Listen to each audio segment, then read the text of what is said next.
เก็ตกาแล้วก็ตั้งสันทรายกาลงเนื้อลงไต่เรื่องนะครับฟังอาจารย์พระครูสุเมธธรรมเสวีนะโทษทั้งพูดในนักขนาดนั้นต้องลงลือกายองกันนี่ตั้งลงเหนือลงใต้วันอันนี้ป่าคาพวกนั้นอันวันนั้นประกอบมาอันแล้วก็แม่พันป่าบุ้งเวียงฝางแม่พันก็ฟังตลอดแม่จ่องดอยสะเก็ดอันนี้ก็ฟังกันเด่นนะโอ้ดอยสะเก็ดมาแห่งดูมาหลายฐานฟางก็มาแล้วก็อาจารย์นิพนธ์ถ้าได้รู้ก็ว่าพิษเหมือนกันนะอาจารย์นิคมไม่ว่า อันนี้อาจารย์นิพนธ์นะวัดพระธาตุดอยสะเก็ดพัทยาโนภิกขุนี่พัทยาโนภิกขุชัยยาเปิ้นนะเก่งเจ้าบดเจ้ากรอาจารย์นิพนธ์นี่นะแต่เปิ้นขับกันดีเนี่ยเปิ้นแต่งก้อนนะเปิ้นขับกันดีนะร้อยแก้วแล้วกองเอาลองฟังเราขับกันจะดีถ้าว่ามันขับในเฮาอ่านก็โมนหรอกอันนี้เปิ้นขับกันดีแต่เปิ้นแต่งก้อนเนี่ยมันจะว่านี่นะเปิ้นแต่งเองแต่งหือไผก็ได้แต่งหือตุ้ลุงก็ได้เนี่ยเหมือนกับแม่ครูลาวันคุยคำแม่ครูที่เปิ้นอยู่เมืองจีโลงน่ะอันนั้นเปิ้นแต่งก้อนแต่งข้าวหำแต่งยังได้อันนี้เป็นเรียกว่านักปราชญ์เนาะนักปราชญ์อย่างจังซ้อนี่สดาญาโยมทั้งหลายเปิ้นจะว่าไปแล้วนี่ไว้พริบปฏิภาณเปิ้นดีนะสุมาเด้ออันอย่างปอคูปอเกี่ยวตาไหลเนี่ยเพิ่นย่ำจบห้องเฮนน่ะนะสดาภูมิปัญญาเด็ดซ้อนี่พุทโธตุลุงยังเต้นหันอยู่นะปอคูซ้อกันอันปอเกี่ยวตาไหลเนี่ยเปิ้นมาซ้อกันที่หันที่นี่ก็ไปฟังเดียวนี้ก่อนนี้กันตั้งซ้อนี่ก็ฟังกันสอบฟังว่าคุณใหญ่คุณหนุ่มคุณหน่อยนะ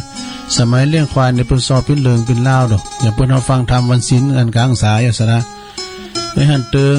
ตุลุงได้ไปอันได้ไปเลี้ยงควายแล้วก็อันสอบวันนั้นขึ้นเป็นบทสุดท้ายตอนสุดท้ายแล้วก็เอาปูนเข็มไปก่อเยิ่มเหมือนเฮามันจะมีประโยชน์เนาะเอาไปก่อเยิ่มเปิ้นอันนี้ปีเขาเปิ้นพี่สาวเฮาไปน้อยนะเฮาพอดีเปิ้นฟังซอจังซี่ก็เดี๋ยวว่าสอนมนไหลไปหรือนะพวกเรานี่ไข่เกดก็ตอนจบแล้วเต้นี่เนาะเขาเริ่มได้ฟังอย่างงั้นก่อนในการมันมีย้อนหลังก็จะฟังย้อนหลังอยู่แหละซ้อมถึงจะหมดบิดไปตั้งอื่นว่านั่นปวดโถอันนึงผอมควายอะไร ตอนสุดท้ายเนาะงั้นติดเต้นะสดาญาโยมเนาะอย่างนี้แม่เขาไปฟังธรรมมากอะเขาโมหินถึงที่หันแล้วเนอะถึงที่หันแล้วเนอะบางวัดนี่เปิ้นเตะโดยอธิบายสรุปด้วยหรอกนะแต่บางวัดนี่เปิ้นก็เตะผ่านไปเฮ้ยนะฟังเอาอย่างเปิ้นน้อยเปิ้นนั้นนี่เปิ้นฟังอาจจะฮู้อยู่เนาะอย่าว่าบางคนเนี่ยเปิ้นฟังเขาอาจจะบ่ฮู้เพราะหยังเพราะว่าเปิ้นได้สรุปหรอกมันได้สรุปทำแต่ก็เน้นน้อยเน้นน้อยมันฮู้หรอกแต่ว่าตุเจ้าก็ได้ค่อยน้อยนะ ก็ออกวาจาแล้วก็มันก็เสาะหาอันอื่นมาแถมากะเนาะบางคนไปก่อนนอนวัดไปถึงปุ่นไปถึงไหนถึงเดินยีปิงปุ่นถึงเดินยีปิงก็ค่อยเลยค่อยลากันนี่นะแต่ดีวัดพระธาตุโดยน้อยนี่ตึกแกออกวาจาเนี่ยก็ตอนนั้นก็ปีหน้าก็ว่ากันทั้งกำมากะ ก็มละวัดละว่าถ้าว่าวันศีลวันธรรมนี่เปิ้นมากันทำเตือนเนนพันเนนนะสุดศาลาเนี่ยเนาะสถามาหน่อยเลยเลื่อนเล่นก็มีนะจำเป็นนะเขาแล้วก็เปิ้นเขาท้าเฮ้ยเปิ้นมากันปิ้นหมอแต่ในแนวเปิ้นหูว่าพันเนนนักเปิ้นมากันปิ้นหมอตั้งใจอยากขกูลลูกหลานของหลวงปู่แล้วก็พี่น้องสถานะม่ามหลายแต่เปิ้นมาปิ้นหมอเปิ้นก็หูว่าพันเนนน่ะพอกินพอชานไกกันเนาะความเป็นคนดีของคนนะความเป็นคนดีของคนเปิ้นมีอยู่หาอย่างเนื้อสะท่าความเป็นคนดีเนี่ยเฮาถึงแม้ว่าทุกพันกันยาก็ตามแต่เขาเฮาเป็นคนดีนะวัดก็อยู่ที่ใจข้อที่หนึ่งเปิ้นว่าเป็นลูกดีๆของพ่อของแม่นี่ลูกดีๆของพ่อของแม่ก็เจอฟังได้นะเพียงว่าเจอฟังหูกรรมที่หันไปเนี่ยบ้างานหันนะเปิ้นบุบโหตีโหกันเอาผมไปนี่นะ แล้วก็เป็นความกตัญญูหูกุลหูบุญของปอของแม่จอยเหลือเฟื่อฟ้าของปอของแม่เอ็นถือว่าเป็นคุณดีอย่างตีก่อนเนี่ยอาจารย์ดันประครูคนไหนเปิ่นเตดนะโอ้คุณนี่เป็นว่าดีเต้เปิ่นว่าเปิ่นเตดเปิ่นบอกว่ามันเกิดมาใจกรรมเหมือนเปิ่นกับโมเนาะมันเป็นคุณดีเต้เนี่ยคุณนั้นคุณนี่พออุ้ยนั้นแม่อุ้ยนี่ปอนั้นแม่นั้นกันมีลูกสาวนะจะมันเฮ้ยนะมันเป็นลูกเขยมันดีล่ำดีเหลือพ่อแม่เปิ้นก็เป็นคุณทุกพันกันอยากแต่ว่าลูกก็เป็นคุณดีกตัญญูหูกุลหูบุญบ่ครบหมู่ครบฟุ้งนะตั้งใจช่วยการช่วยงานพ่อแม่เมื่อนนานขึ้นมาตายว่ะเว้ยมาใจกรรมหือปอหือแม่แต่แต่สะทาเนาะสัมพองในลูกมันดีเนี่ยมาผ่านปอพระแม่อันนี้มันเจ้ากรรมในเวรเนาะมาตัวล่างลอยตัวผ่านกึดว่าจัดก่อนจัดเลี้ยวนี่เขาอาจจะได้ไปยิบไปยืมเงินไปมาจ้าเนี่ยมันเลยมาอาศัยว่าเกิดมาเป็นลูกชับเตือนลูกคุณลำคุณรวยเนาะเอาหน่าเอาปอแม่ยังอยู่กินควางโบควางบะนะกะปอแม่ตายละเป็นบ่หอยน้อยจาไปหมดนะถือว่ามันใจกตัญญูละบ่ฮู้คุณปอคุณแม่บางคนเป็นลูกเจ้าใหญ่ในโตกันนะเนาะแต่ว่าบางพ้องก็ลูกอับจนกันอยากลูกคุณทุกคุณอยากแต่ก็เป็นดีกตัญญูช่วยคุณช่วยปอช่วยแม่เป็นอย่างดีเอาไปเอามาขึ้นอายุยืนสกรรมเนี่ยเพิ่นมาอาจจะว่าจัดแล้วน่ะพ่อแม่อาจจะไปเป็นเจ้ากรรมในเวรเปิ้นนี่เนาะเพิ่นก็มาใจกรรมเหี้ยกำลังอยู่กันไปยามได้กินแขกแต่งงานเดินลุ่มหายแต่ละไปเนี่ย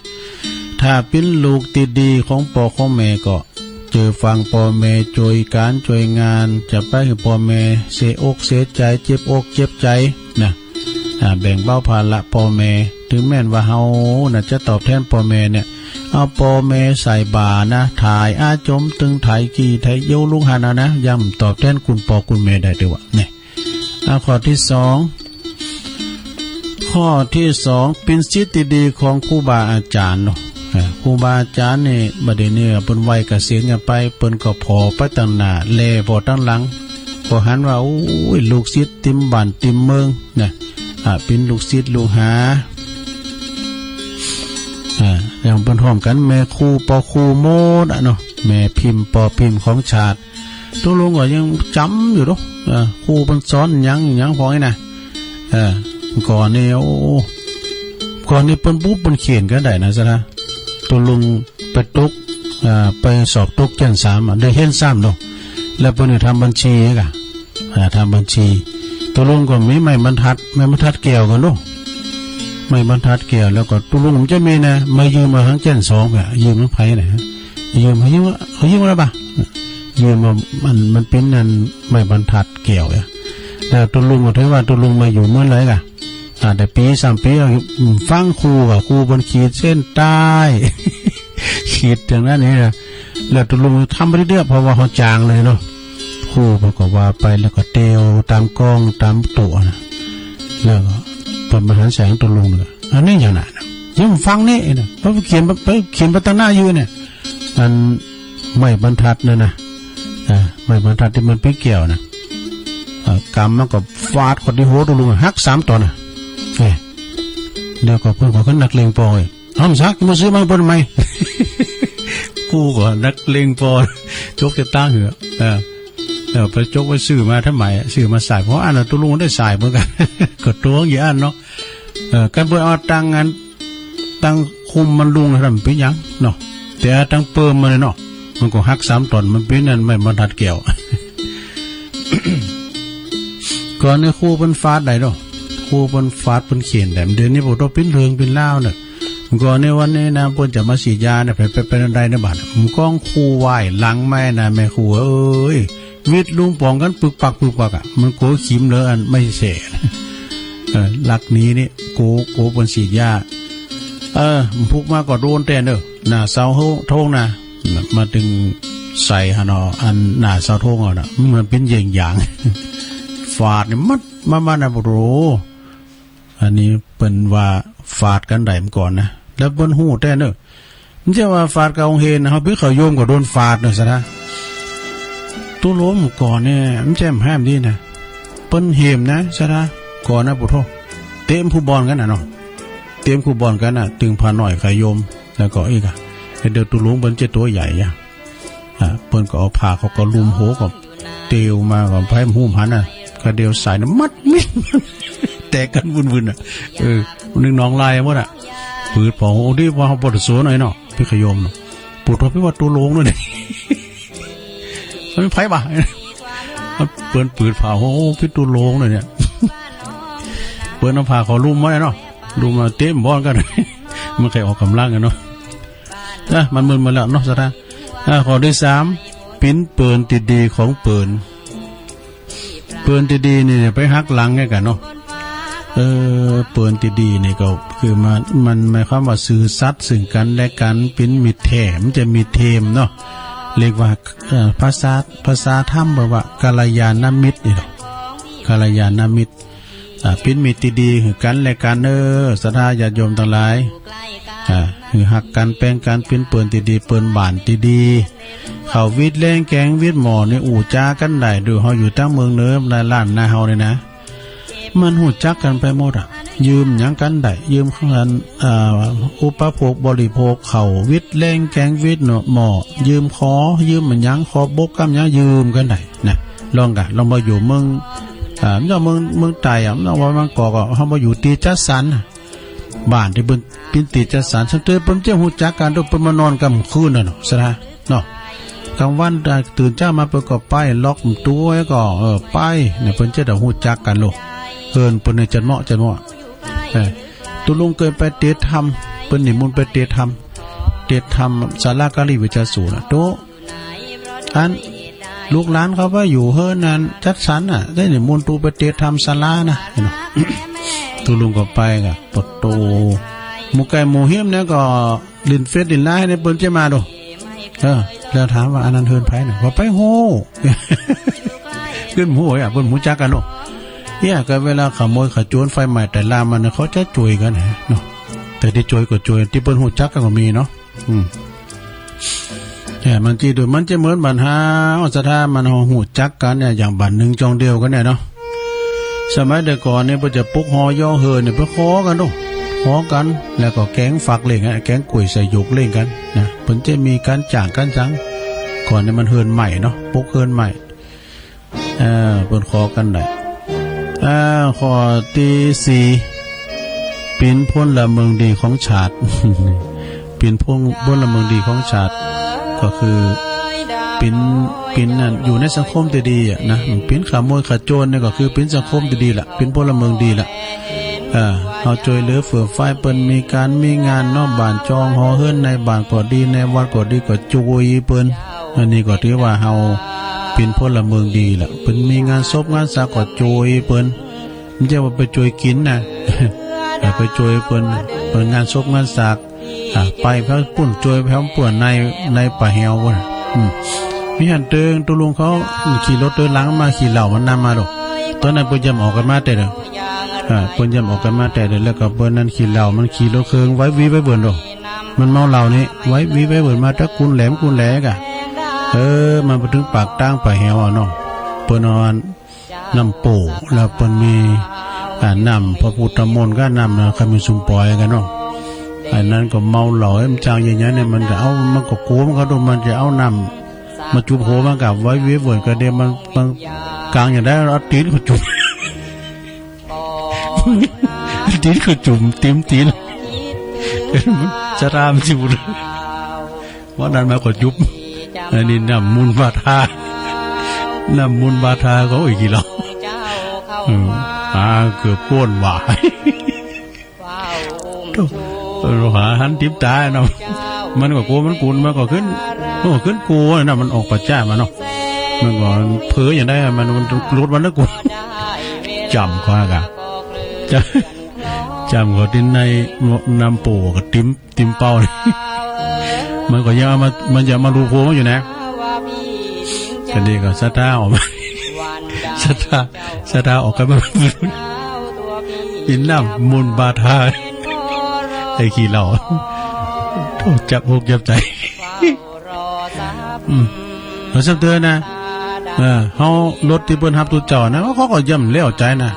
บอกกาตุนางมันนี่ก็เลิกกินก็ไอ้เนาะเดี๋ยวเนี่ยติ๊กแป๊บๆเอาคนหน่อยนะเอาคนโหรถหน่อยเจ้าของรถนะมันแล้วใจนะน้ำมนต์นี่ก็ศักดิ์สิทธิ์แต่เนิ่น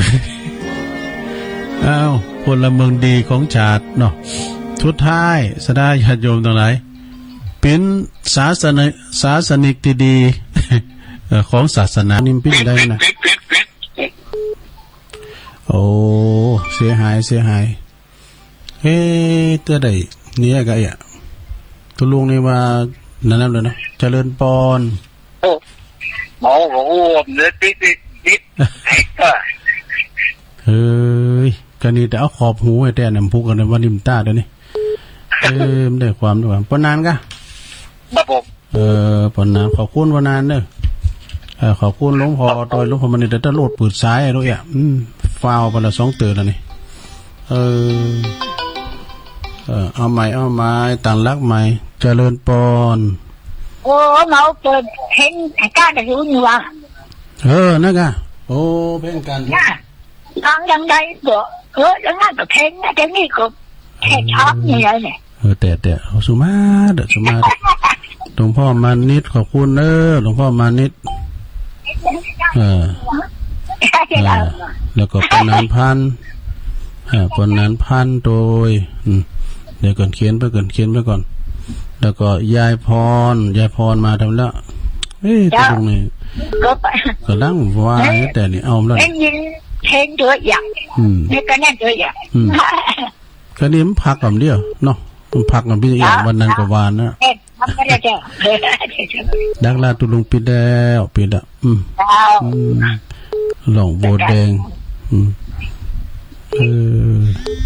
โทษเปิดซ้ายได้ปะเข้ามาใหม่เจริญปอน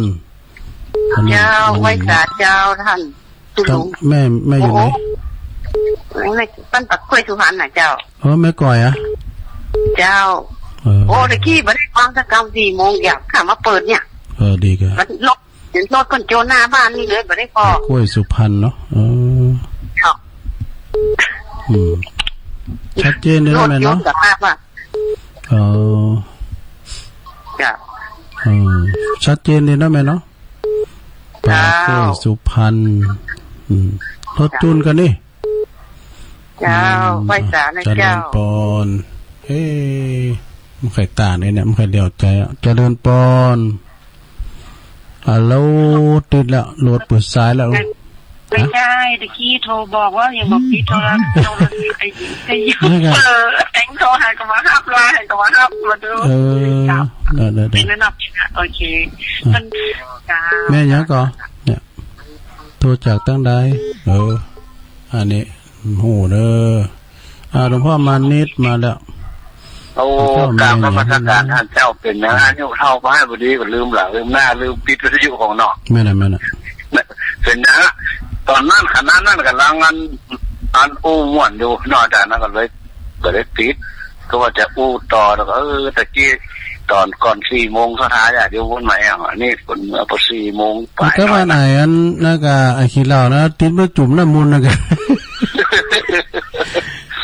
ดีเหมือนกันเนาะน้ำมนต์จะเน็ตอ่ะ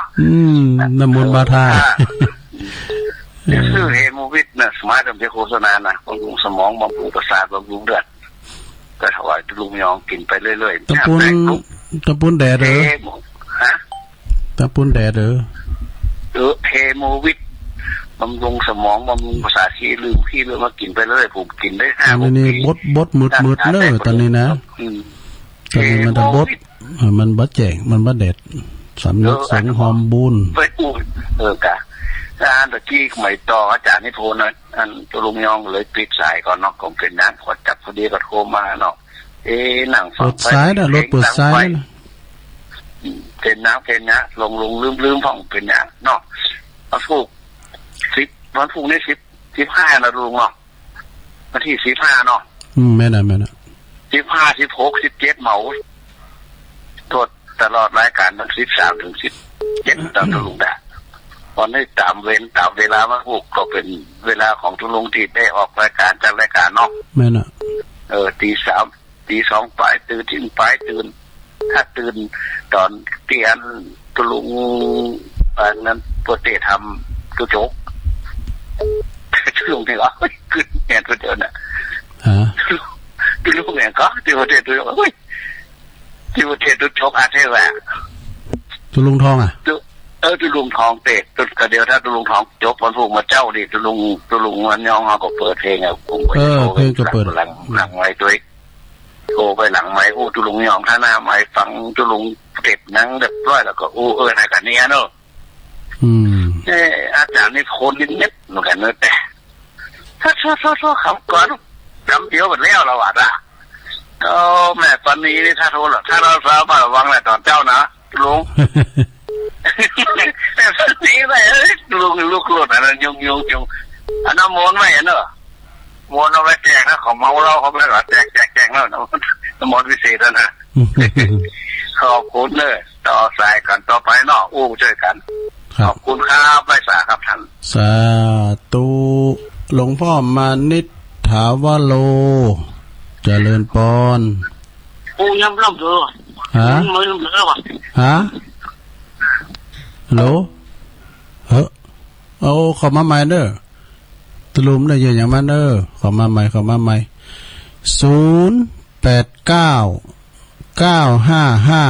0899555656อ้าวขอมาเอาอันนี้แม่โบพัดเลยกันน่ะ030นี่นะเจริญปอนค่อยจ้าลุงฮะค่อยจ้าแม่โบพัดได้กันน่ะจ้าฟังตูเด้อฝางมาละแม่โบพัดนี่อยู่ต้นซ่านเนาะตันกระถินแล้วก็ต้นซ่านใช้กระถินเนี่ยกระเสียมก็วัดไทยกระถินต้นซ่านนี่ค่ะผูกด้วยประกาศวันที่อันจะตั้งวันที่17ได้หรอวันเดียวกันตึงวัดอาจารย์ฝนชัยนี่ก็น่าจะวันเดียวกันนะฟังเนี่ยจังดีเขาเคยมาหรอมาไหนมาบ้านเนี่ยค่ะมาจดสีบ้านเนี่ยค่ะดีกะแม่จงดีเนี่ยแม่จงดีนามสกุลเนี่ยก็เนี่ยนามสกุลปะเนี่ยฮะตอนที่18จะได้ไปที่ท่ามาโพธารามเหรอนามสกุลแม่จงดีเขาเนี่ยปลดตระกูลใหญ่เนอะโดยสเก็ตนะตระกูลโล้ยทั้งหมดอ่ะลืมไปแล้วอันนี้ก็ท่านพระครูสุเมธวานะปลดตระกูลเขานะเขาโล้ยเท่านั้นไหนดอกเชื้อกันทาแต่เชื้อกันทาโตแม่จงดีเขานี่โรยกับปดโต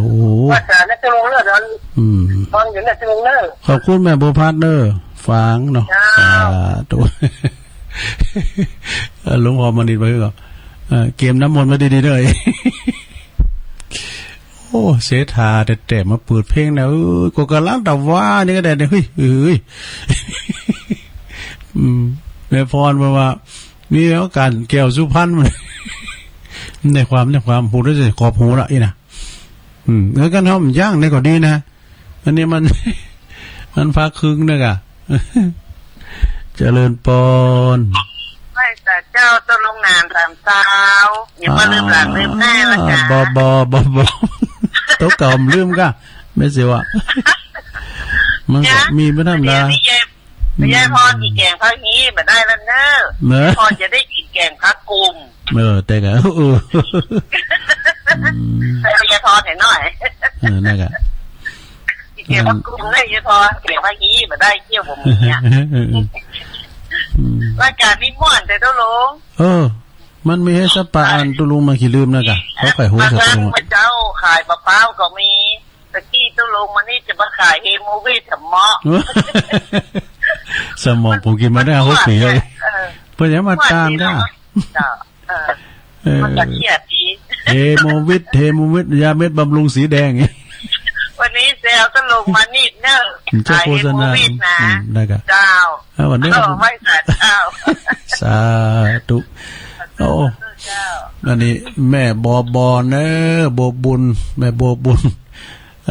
สันทรายโลงเนอะแม่เสียวมันก็เป็นธรรมดาเนาะสังขารไม่แน่นอนเลยว่าสัญญาความจำได้ไม่รู้มันแน่นอนนะชัดเจนเขายังลืมแค่วันหมดเนี่ยนี่วันนี้วันทีอย่างนี้เนี่ยพวกเขาต้องขี้ลืมมันก็นะพอดีละ เป็นแบบอย่างเนี่ยเพื่อจะไปลืมเฮนตัวลุงเนอะลืมยังลืมใดจะไปลืมนี่ลืมศีล ลืมยังลืมใดไปลืมหายใจเนาะโตขอบคุณเนอะอันแม่บัวบุญแม่บัวพัดไก่กันมาเนี่ยเอาสายต่อไปมาเวลาเหลือหลายอยู่เนอะดูแม่ไม่กึ่งชั่วโมงบนเนอะเจอกันจัดรายการเจริญปอนแม่หลวงอ่ะใจแหละใจแหละแม่หลวงใจอันนี้แม่เหรอแม่ทำดับเตาใช้ประกันเจ้าเสียงมันแม่หลวงสายฝนเนี่ยแม่หลวงสายฝนเขาไม่ได้ยินเนาะเพราะว่าได้ยินเนาะเอ็นดูเปิ้นแต่น่าเอ็นดูนะเพราะว่าเขากระตุ้มได้ยินเสียงเปิ้นแต่เนี่ยอันนี้แม่ทำตามเต้าในเสียงเหมือนแม่หลวงแม่หลวงสายฝนเปิดเพลงหั่นล่ะ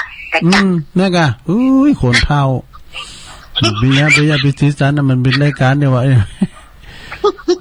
ดีในวันนี้ลืม50ลืมหลังนั่นแกก่อนนั้นเนาะปียังพูดตั้งใจใหม่เนาะพูดไม่เจ้าเนาะพวกเจ้าตั้งใจทำมาเมื่อเจ้านี่สมองมันลงนะปลอดโปร่งฟังมันถ้าครูธนาอัดเปิ้นเตทำโอ้โมนได้กับตัวลุงกับฟังจนจบอ่ะโทบนเตะทำกับอันเสียงบนดีแต่เตะมรดกทำปืนเมืองเหมือนกับบันคู่บานในวังอะกะพระครูวิสิตศิลพรหลวงพ่อเป็นกระเตะมาโอนท่านพ่อครูไพศาลวัดทุ่งปากเกร็ดน่ะท่านพระมหาไพศาลพระครูไพศาลน่ะก็ได้เบอร์ตอนเนี่ยกะมันเป็นวันพุธขึ้นตัวเพราะเราแฮนเด็กก็เนิ่มถ่ายฟังรับได้ก็หน่อยกันธรรมะยามดึกธรรมะขึ้นบุญมีอยู่เราต่อหันก่อนท่านพระครูไพศาลต่ออยู่เนอะบุญนะตัวลุงก็นอนแล้วก็ฟังบนนี้ไม่ได้ฟังก็นอนบ่รับเหมือนกันนะนั่นแหละตัวลุงนอนแล้วตัวลุงฟังทำเขามันรับคนเดียวทำกล่อมรับน่ะ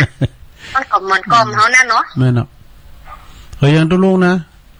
ก็เวลาอยู่นะมันพิจารณากันเรามาเลียบทำเราขายรับไปอยู่ม่อยๆอย่างอันตอนเล่นลักกับม่วนเห็นนะโอ้โมนกาโตอาจารย์เอาหลักเล่นลักกับตลกเนาะอันนี้เป็นจัดมา10 ปีไปแล้วนะเดี๋ยวตัวลุงนี่มันโมนนะมันขี้ลืมเลยกะเปิดเพลงหลาม่วนตอนที่ลืมเปิดเพลงไว้นะกะได้ความคุณเท่านี่เป็นกำลังใจนะเจ้าขอบคุณเนอะแม่เนอะแม่ทำตับเตาเนาะสัตุแม่นะกะแม่ทำตับเตาเนาะเปิดโอกาสเนอะสายตึงหางนะเอาไผ่ไม่ได้โทรเข้ามาในลงเนอะโทรเข้ามารอบ2ก็ได้089956506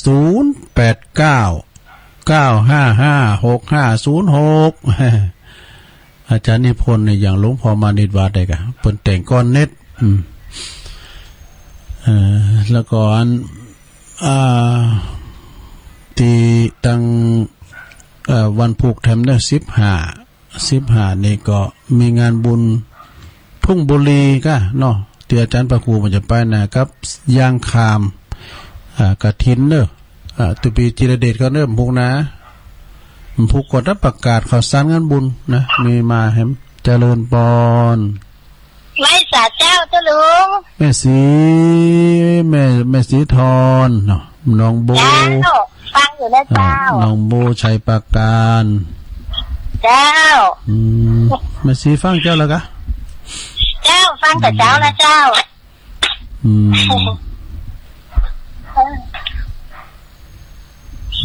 มันบอกให้ตีดอ่ะเจ้าลุงเดี๋ยวนี้ติดดีกะเพราะว่ามันสายมันห่างนะตัวนี้ว่าในสายถี่ว่าในสายถี่กับว่าในเปิ้นพักเปิ้นย่างกันดูเป็นวันไหนเลยวันนี้เปิ้นไปเยการกันเมื่อเช้ามาแบบเนี่ย43เนี่ยพวกเจ้าก็จะมาอยู่พวกนะเป็นว่าลาโอกาสตุลงวันพฤหัสศุกร์เสาร์นี่นะเป็นของตุลงเนาะวันพวกวันศุกร์พัดศุกร์เสาร์เนาะแรงก็มาอยู่เมื่อแรงก็มาอยู่เนาะ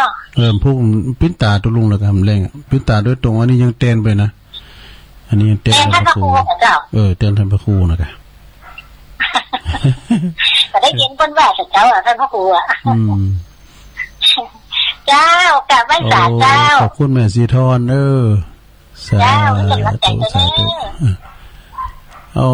แม่สีทอดนี่ฟังเป็นประจำเด้อใส่ปากการนี่นะน้องโบเจริญปอนเจ้ากะไว้สาเจ้าตุลุงแม่ปราณีตุลุงจับมาไหนเหรอมาแรงก็มาไหนอันที่ว่าป้าสีทอนถามตะกี้ตุลุงอย่าไปพูดนะกะไปพุทธศรีคีรีบ่กะอ๋อกฐินน่ะกะกฐินน่ะกะวันที่17น่ะอ๋อมันอย่างวันดีพร้อมกันเนี่ยได้เห็นว่าฮะโอ้น่ะกะที่ไหนก็วันที่17วันได้17โปมันวันดีนะกะวันเสาร์บ่ดีเนาะดีวันดีได้เห็นว่ามันถึงดีถึงวันเสาร์เจ้าเขายังจะไปไปดาต้นขึ้นไปพุ่นอยู่นะพระธาตุศรีมหาโพธิ์น่ะอ๋อวัดพระเจ้าหลวงบ่นะเจ้าแล้วก็วันที่18แต่ตานปุ้นอย่าแล้ววันที่30ครับ31จะมีที่นี่อ่ะที่ที่พระบาทหลุมเนี่ยพระบาทอุดมเนี่ยนะเจ้ามี2ที่แยกหลังแต่นะกะแปลงได้กับนี้กับบุญแล้วขยแยกหลังเอาตัดวันเดียวกันเนี่ยแย่น่ะเจ้าขอบคุณขอบคุณแม่ปานีเนอะมานีจอเจ้าไปศาลเลยเจ้าเนี่ยมอแปลว่าแม่เมาขี้เหล็กแม่เมาเนี่ยปกมาแม่เมามีหลายแม่เมานะแม่เมาต้นตุ้มไหมกันเนี่ยตามเมืองฟังก็ฟังกันหลายตั้งแม่ห่างตั้งห่างต่ำตั้งโอ้ตั้งปุ่นครับแม่อัมพรปอมอนเขาน่ะนุ่งสูงซ่องหน้าพันหน้าทิ้นเขาหน้าคำก็ลงมุนตีเขาเนี่ยโทรมาฟังเด้อเจริญปอนอยู่ตั้งใดจ้านี่อยู่ตั้งบ้านท่าพี่เจ้าบ้านท่าพี่น้องบ้านท่าบ้านยังไงเจ้าที่วันนั้นนะก็ที่มาตานวันนั้นเนาะ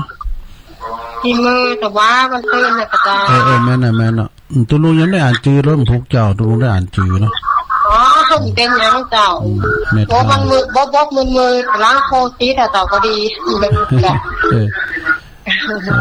ดีกะไปกินข้าวตาลก็ดีอ่ะเนาะชัดเจนเลยเจ้าดีเลยเด้อขอบคุณหลายๆเด้อไว้สาโทพี่น้องทาจมปูเนี่ยเพิ่นฟังรายการตุลุงดูแล้วก็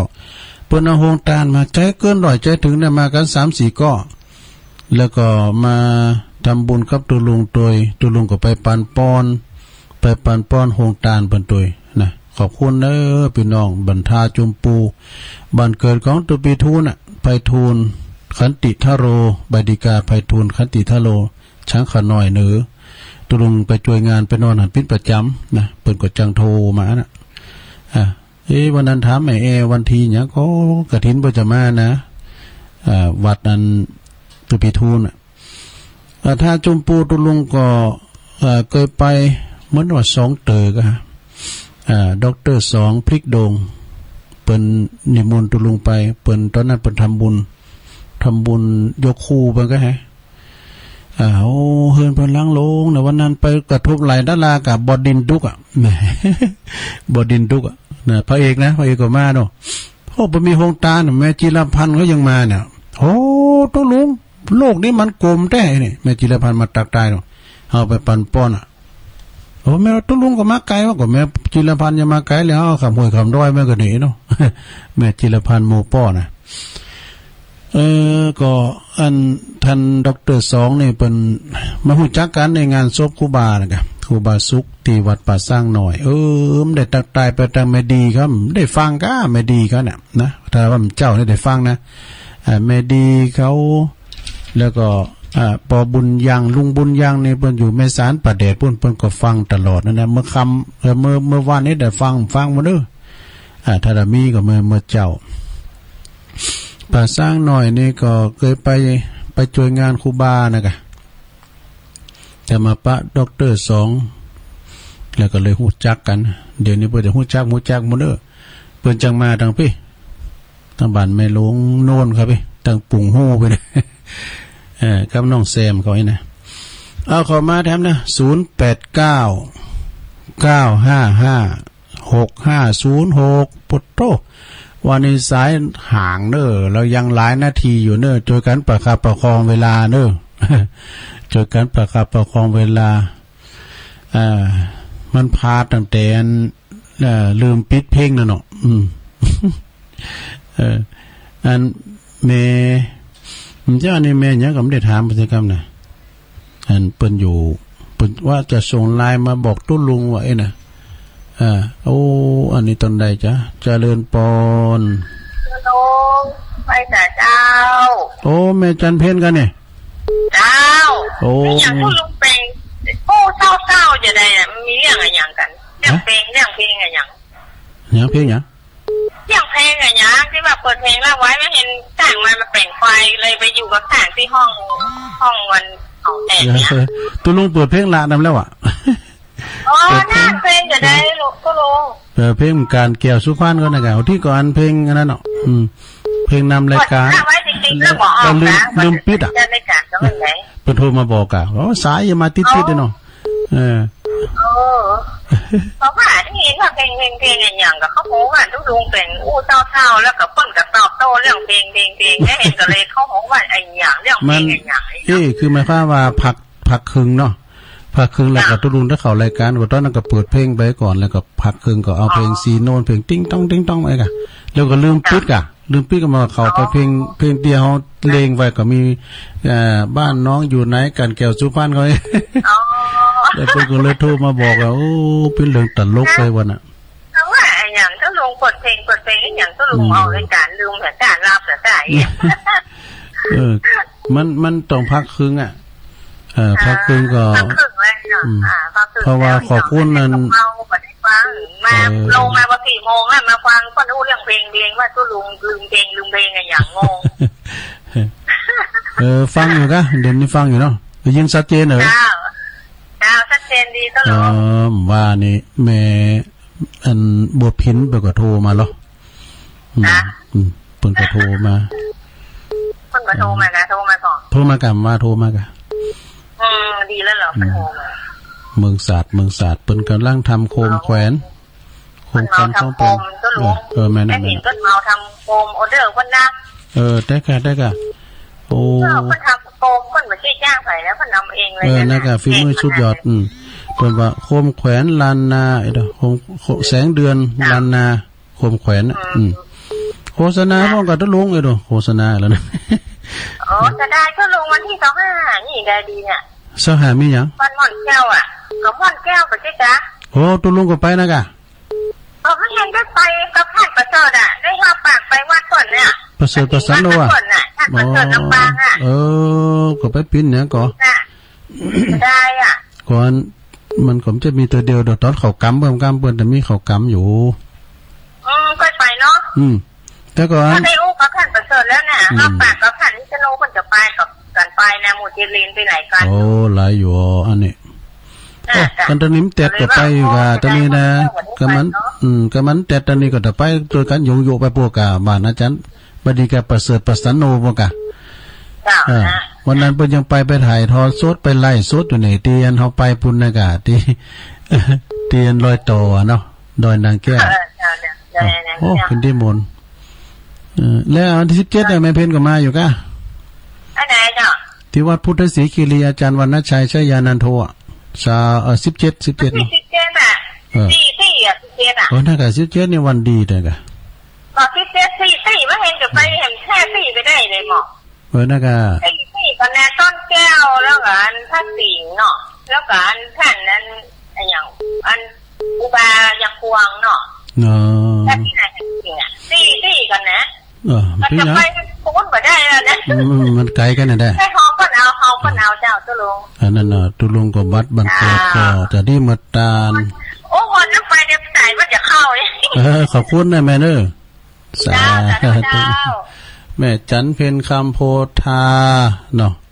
ตาขามแม่เฮียเจริญปอนไหว้ช้าเจ้าตั้งได้จ้านี่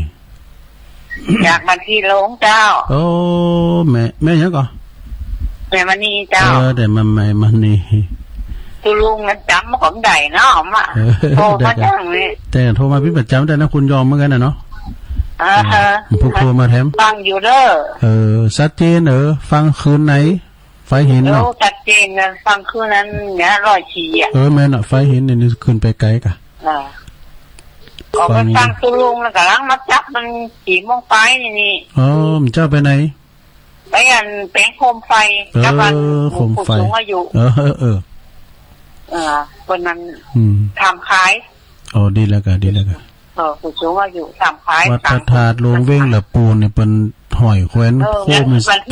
โดมันบดมืดละแสนโดตอนนี้กับบดมืดเหมือนกันได้ไหมโต๊ะกับโต๊ะเนาะนั่นเนาะโต๊ะกับโต๊ะมันอิ่มได้เนาะพวกเจ้าฟังกันนำมาอยู่เนาะขอบคุณนะแม่แม่มานีเจ้าไอ้สาเจ้าฟังเห็นบันทิโลงกับบันไอ้ลื่อโลงเขานะก็แม่อัมพรเขาแม่สุพรรณหลักไอ้เวียงยองเขาโทรมาพอแม่สุพรรณเราลืมกันไปแล้วไงแม่สุพรรณมงคลพันมงคล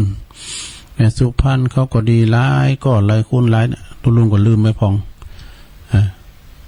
มาทำแล้วมา0899555650เจริญปอนจากไว้สาตุลุงแม่บุญพินบ่เจ้าฟังตั้งแต่3 โมงละแม่บุญพินเจ้าแม่ปานีสุทธินานเป็นไปเข้าสู่พระนิพพานแม่น่ะสูงขึ้นสู่สวรรค์แล้วเจ้าฟังอยู่ฟังทุกอันตนทุกองค์เนอะบุตรก็ฟังแถม3 ตุนกันเมื่อคืนบุตรเดี๋ยววันถูกก็ฟังอยู่ปุกเจ้าทำมันเดี๋ยววันพระก็จะโอนจะทุกปัจจัยใส่กันเช่นถ้าตุลุงจะเนอะวันพระเดือนดับเนาะเจ้าวันเย็นดับพอดีดับหนนะตุลุงเนาะดับ14เนาะนึกเจ้าขอบคุณเนอะสาธุแม่บุญพินคดเนาะเจริญปอนไปเจ้ามาหำนอบลงมาขี่รอบก่อนได้เวลาหลายอยู่แต่ว่าไปกระถิ่นวัดอันเนี้ยขอบยางอีกเลยวัดตุลุงไปไม่ก่อนตองเลยกะเพราะน่าอันยกแม่เขาไปตามกระถิ่นแต่ว่าแม่อยู่ไหนก่อนก็แม่เก่าน่าจะแม่เกิดได้หลวงบแล้วแม่อันแล้วยอมแม่เขาไปแม่อันดีอันวัดที่พระนางเจ้าจำมาทีวีแล้ววัดหลวงวัดอันป่ายางที่ละปูนแต่ว่ามาพอขับเนี่ยกับพ่อแม่แต่ว่านะมานี่กลายไปนี่กะกายอันแสดงมันกายว่าตุลงนะเหรอเจ้าก็ได้น้อยก็อยู่ใต้มือกับกันทะลองนะหันดอยอยู่จะดีก็ลืมกับว่ากายประชันเจริญโดยนอกกายไปกับมันก็แทสกันมาเนี่ยตำบลเดียวกันเหรอขอบจ้างเนี่ยไปวัดเนี้ยก่อนไปวัดเนี้ยก่อนแล้วมันอย่ามาใกล้กับหลวงปูนใกล้กันจ้ะก็มาคนละฝั่งปิ้งไหมคนละฝั่งปิ้งจัดเนาะไปแว่นที่ตรงไปกวยกรมลอยน่ะที่ว่าพระนางจำมาทีวีพระนางเจ้านั่นน่ะเป็นวัดหลวงวัดหลวงละปูนปดโต๊ะแขวน3เป็นแสนโด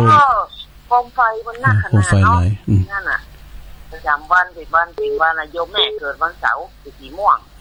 ตัวลุงเกิดวันเสาร์เหมือนกันเดี๋ยวว่าวันเสาร์เนี่ยก็10 โมงสีม่วงน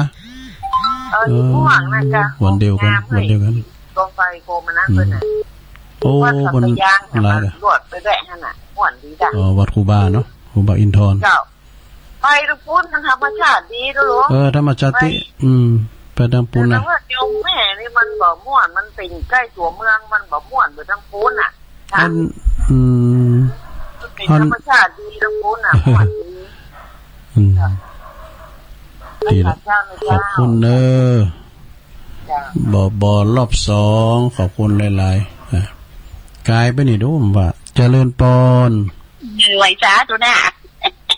เจริญปอนมาแล้วโอ้พี่น้องเฮาอยู่ตั้งปุ่นห้างต่ำเนาะห้างต่ำน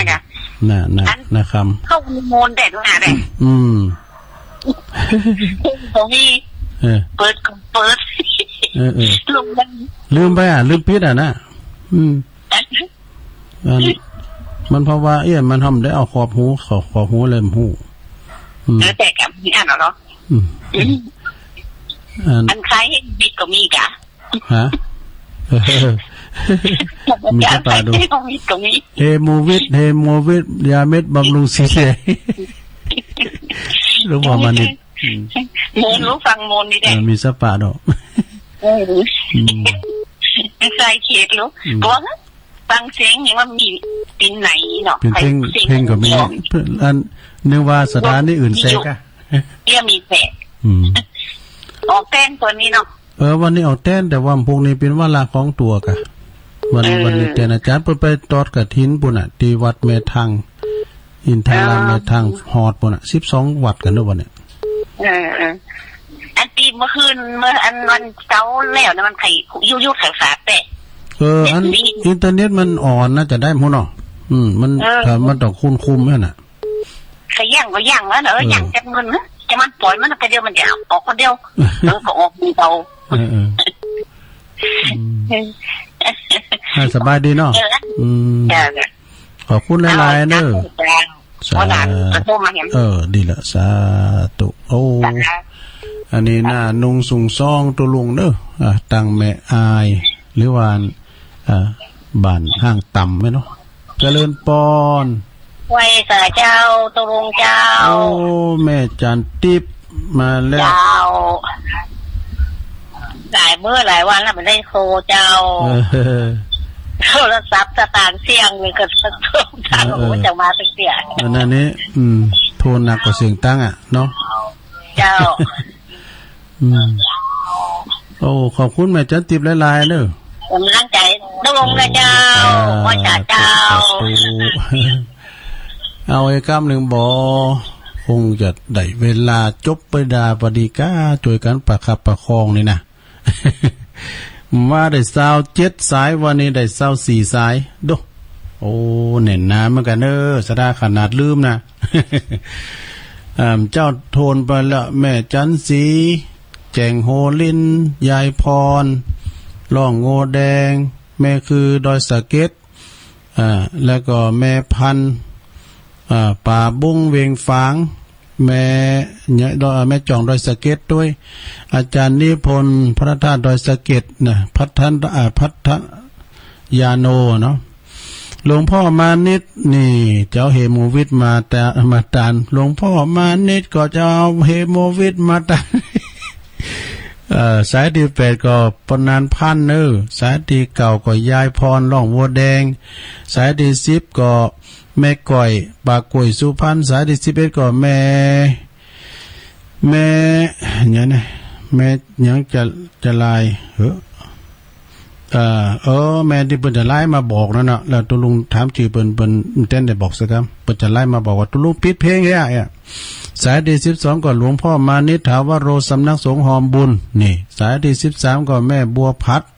ต้นสานฟางสายที่14ก็บนี่บัวบุญนะแม่บ